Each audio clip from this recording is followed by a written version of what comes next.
తిరుపతి శ్రీవారి మెట్టు దగ్గర చిరుతపులి కలకలం సృష్టించింది. అక్కడే ఉన్న కుక్కలు చిరుతను చూసి వెంబడించాయి. దీంతో వాటిపై చిరుత దాడి చేయడానికి ప్రయత్నించింది. ఇదే సమయంలో కంట్రోల్ రూమ్ దగ్గరున్న సెక్యూరిటీ గార్డు దీపక్ అప్రమత్తమయ్యాడు. భయంతో కంట్రోల్ రూమ్లోకి వెళ్లిపోయాడు. చిరుత పరిగెత్తుతున్న దృశ్యాలు సీసీ కెమెరాలో రికార్డ్ అయ్యాయి.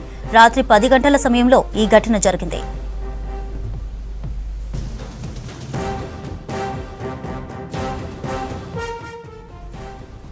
శ్రీనివాస మంగాపురం నుంచి ఉదయం 5 గంటలకు భక్తులను శ్రీవారి మెట్టుకు వదిలారు అధికారులు.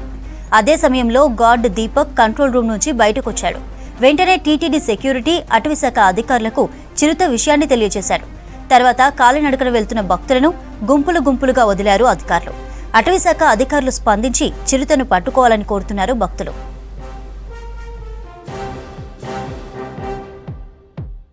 తిరుపతి శ్రీవారి మెట్టు దగ్గర చిరుతపులి కలకలం సృష్టిస్తుంది. అక్కడే ఉన్న కుక్కలు చిరుతను చూసి వెంబడించాయి.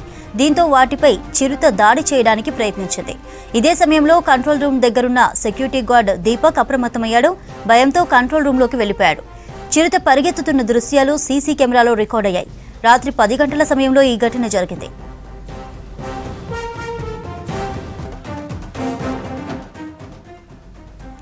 శ్రీనివాస మంగాపురం నుంచి ఉదయం 5 గంటలకు భక్తులను శ్రీవారి మెట్టుకు వదిలారు అధికారులు. అదే సమయంలో గార్డు దీపక్ కంట్రోల్ రూమ్ నుంచి బయటకొచ్చాడు. వెంటనే టీటీడీ సెక్యూరిటీ, అటవీశాఖ అధికారులకు చిరుత విషయాన్ని తెలియజేశాడు. తర్వాత కాలినడకన వెళ్తున్న భక్తులను గుంపులుగా వదిలారు అధికారులు. అటవీశాఖ స్పందించి చిరుతను పట్టుకోవాలని కోరుతున్నారు భక్తులు.